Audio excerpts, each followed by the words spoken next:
much is $240 million. Oh my goodness. Is it million? Billion? Billion. Billion? 240 billion? Only one shipment. And these are plenty of shipments. And then 5 sketches. Dito sa gym, sa likod ng bahay nakatago, ang mga dokumentong nagpapatunay raw na not guilty ang pamilyang Marcos tungkol sa questionableng mga kayamanan. Nakaayos ang mga ito na tila nakaabang sakali mang mga ilangan sila ng ebidensya anumang oras. You're entering the documents of the trial of the century. Oh! Here. 170 banks that Marcos deposited money on. These are the 350,000 documents used against me. Now, all of that, all the mines, all the banks of the world, 170 banks of the world. And I have the bill of lading. And these are all U.S. government exhibit. All of this. Just to show you the bill of lading. How much is $240 million. Oh my goodness. Is it million? Billion? billion? Billion? 240 billion? Only one shipment. And these are plenty of shipments. And then 5 sketches. Those shipments, we started them, all of this. Meralco. 2,900 hectares, that greenfields, Alabang, that's all ours. I was going to build a satellite city for the poor. So, no, we are not the thieves. These are the people. Mrs. Marcos, if we go by all of these, you are rich beyond compare. No, this will save the world. The world. The world. This is the reason why I want to survive. And it's not for me anymore. So, Mrs. Marcos, are you saying you're open to giving some or an amount of this one to the country, to the Filipinos? Not only the Philippines, but the world. So, what are you waiting for before you can attain your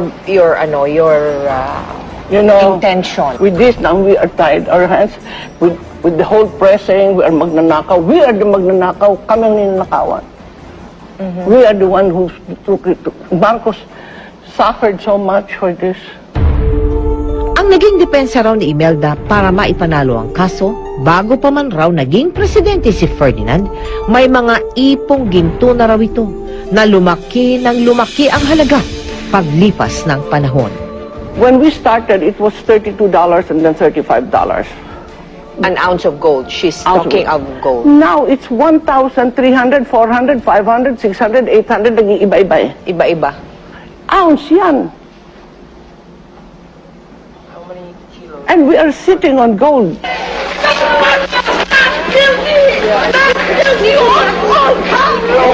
You know, I won my case in New York on my 60th birthday. I know, I was there. I covered you. And then you had a small party in that small Filipino pub. Yeah. You know, after the court, everybody went to that small Filipino pub. Punong-puno ng tao. Hindi ka makahinga. Kasi chest to chest na ang dami ng tao dun sa... Nagkaroon ako ng I fun remember. Imagine, alone, widowed, orphan, first lady of a third country, winning the case of the century. Without a penny, I did not have one piece of document or one witness. I could not afford any of them. Pero naghanda na ba kayo at that time, ma'am? May pinaghandaan na ho ba kayo? Na kung sakasakali, ako hindi ma-convict ako, were there already, wala? I am resigned to whatever the Lord has planned for me. Anyway, I have always followed whatever they say about the good, the true, and the beautiful, and that is God being that is God made real.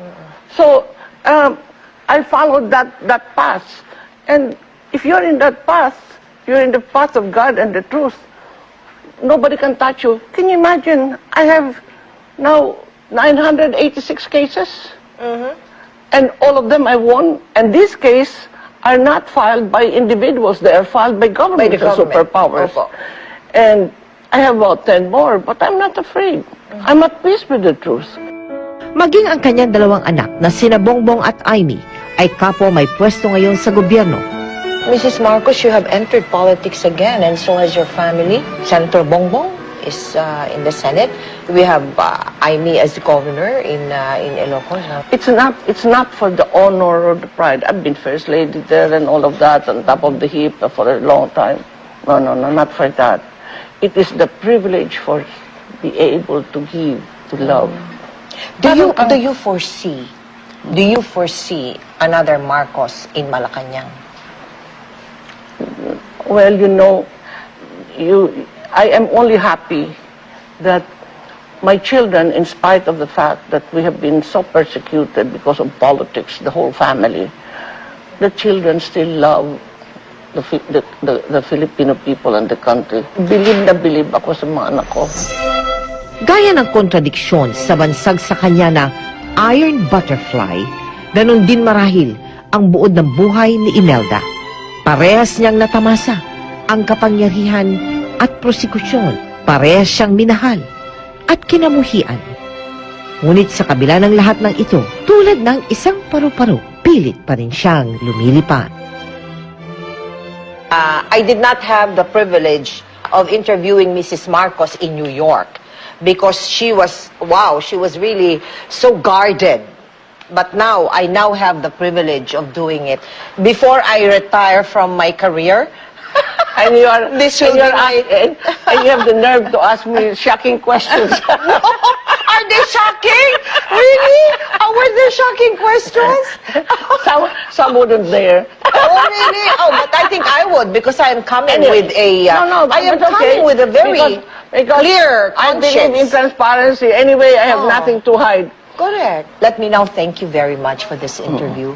It has been a real pleasure talking with you, and we wish you all the luck in the world for all the good intentions that you have for our people and our country. Well, thank you. I need it. I need it because the Lord intended this to be paradise and to be there forever, and gave us His own image, each one of us, and be a great creator. And we can do so much. And that's why I'm praying that we can really fulfill, and it's doable. If you say it's doable, it is doable. It is doable. Maraming salamat po. No, we are not the thieves. These are the people. 2,900 hectares, that green fields, Alabang, that's all ours. I was going to build a satellite city for the poor. Marcos, if we go by all of these, you are rich beyond compare. No, this will save the world. The world. The world. This This is the reason why I want to survive. And it's not for me anymore. So, Mrs. Marcos, are you saying you're open to giving some or an amount of this one to the country, to the Filipinos? Not only the Philippines, but the world. Sabi ni Marcos, a Filipino citizen is born to the world.